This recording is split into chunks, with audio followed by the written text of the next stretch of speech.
La producción de cocaína y el Perú es el segundo mayor productor de cocaína en el mundo.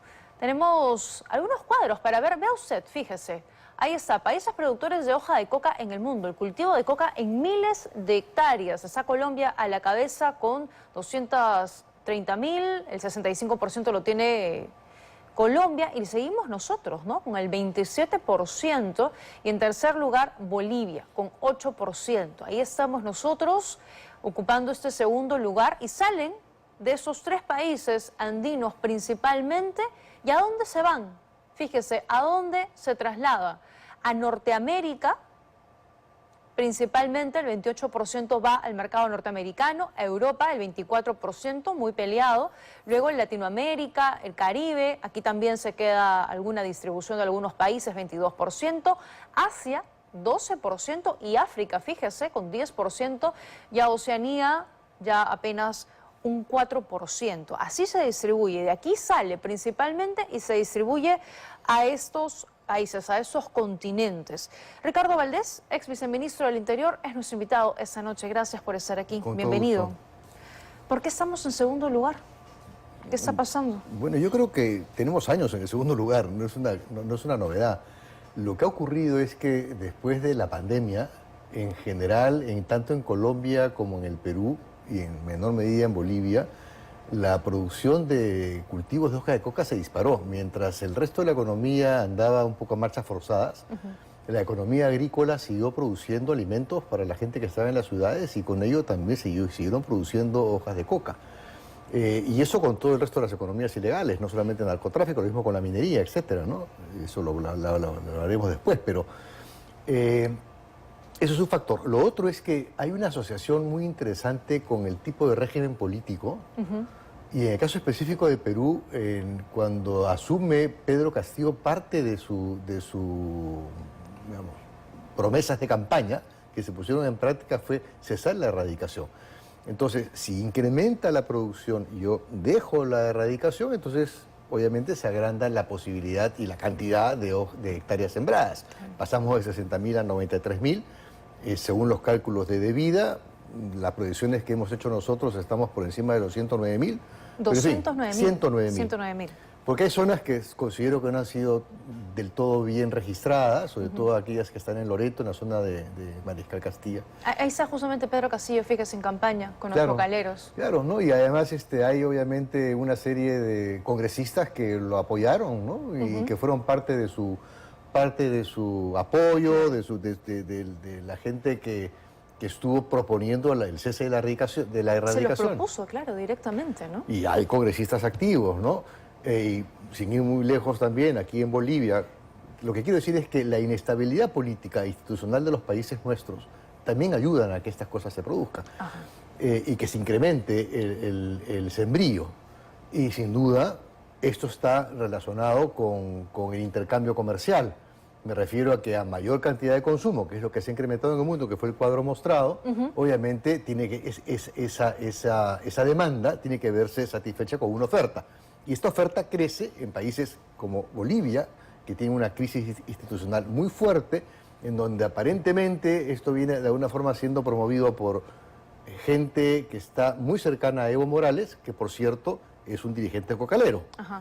Y en el caso de Perú tenemos estas complejidades nuestras en la política, sin olvidar que aún hay congresistas que propusieron la no erradicación y que la erradicación en Perú se ha debilitado muchísimo y el sembrío se ha incrementado.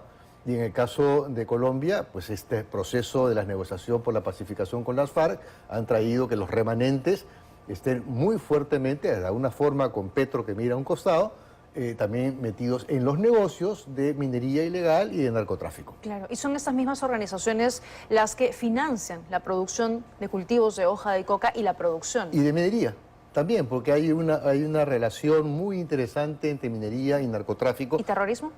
En el caso específico del Perú, sí. En el caso de Colombia son remanentes. O sea, vamos a ver, ya la parte política, los remanentes de la FARC se olvidaron de sus principios, como se han olvidado sus principios los remanentes de Sendero. La mitad de la producción, hablando de cifras redondas, proviene del BRAM, y el BRAM está controlado por los remanentes de Sendero, que son los que dan la protección a los productores de cocaína, de coca y luego de cocaína, que sale a través de las pistas de aterrizaje clandestinas que están en buena parte de nuestro país y en vuelos que se van hacia Brasil o hacia Bolivia. Por cierto, Brasil ha incrementado el número de consumidores de una manera también. Brasil. Hay mucho consumo de cocaína en Brasil.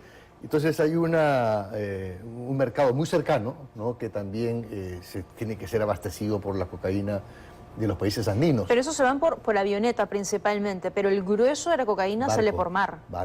Por barco, claro que sí.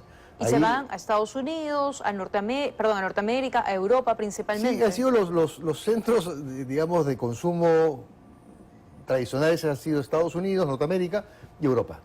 Pero esto ya se ha diversificado justamente hasta en Oceanía, luego tenemos todo lo que es Asia, África, África del Sur, ¿no? Muchísimo, inclusive en zonas también del Medio Oriente, ¿no?, tipo Jordania, Kuwait, donde también la coca se ha convertido en un producto de consumo exquisito, con precios altísimos por kilo de cocaína. Claro, ante la mayor demanda, mayor oferta, o sea, están produciendo. Claro, y esto se facilita porque si uno mira las zonas de consumo, donde las drogas cocaínicas son el cuarto, porque se consume más marihuana en el mundo, luego hay anfetaminas y hay productos de los opiáceos, pero ahí está también la cocaína con una gran demanda de más de 20 millones en principio de consumidores a nivel mundial, ¿no? De acuerdo. Entonces, ahora, este informe que nos coloca en el segundo lugar lo hace una oficina de la ONU y que dice que también que este hecho del narcotráfico... Al 2022. Al 2022, sí, efectivamente, pero que la tendencia va a seguir incrementando. Sí.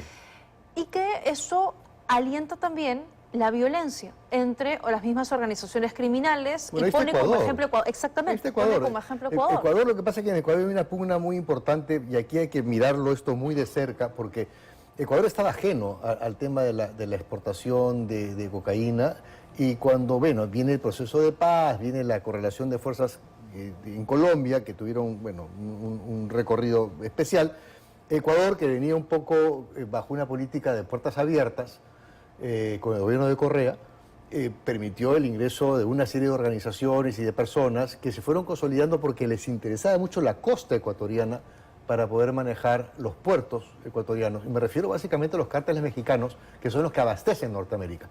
De acá se ha producido, y obviamente la frontera ecuatoriano-colombiana fue el escenario central para la exportación de cocaína colombiana, que nos duplican en cantidades en brillos de coca, que es el primer lugar, y a través de eso se producía la exportación de cocaína. Todo iba muy bien hasta que la guerra en México, entre los carteles mexicanos, Jalisco y Sinaloa, se trasladó a Ecuador, que era la zona donde tenían que disputar el acopio y la distribución de cocaína. Ahí se traslada y vienen las alianzas con los grupos que se encuentran en cárcel, los Lobos, los Tiguerones, los Choneros, en fin, una serie de organizaciones que son los que empezaron a aliarse con estos, que además ya han entrado también al Perú. Al Perú, sí. Y en el caso nuestro, tenemos un sistema más de microdistribución, de pequeñas agrupaciones familiares, que son las que producen y se distribuyen. Hay un arreglo distinto. Aquí no han entrado los cárteles como han entrado en Ecuador.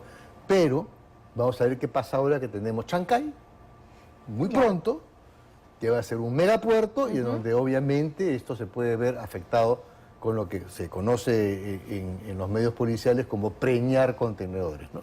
Claro, porque además llegar al otro lado del mundo va a ser mucho más rápido. Mucho más rápido. Llegar, y en mercados como Asia, África, suenan más atractivos por lo que nos está diciendo, están incrementando. Y sí, porque además el valor del kilo de cocaína es superior al de Europa. Claro, y Europa ya era atractivo por eso. Ya era atractivo, así es. Muy bien. Gracias, señor Valdés, por habernos acompañado esta noche. Muy amable por haber estado aquí.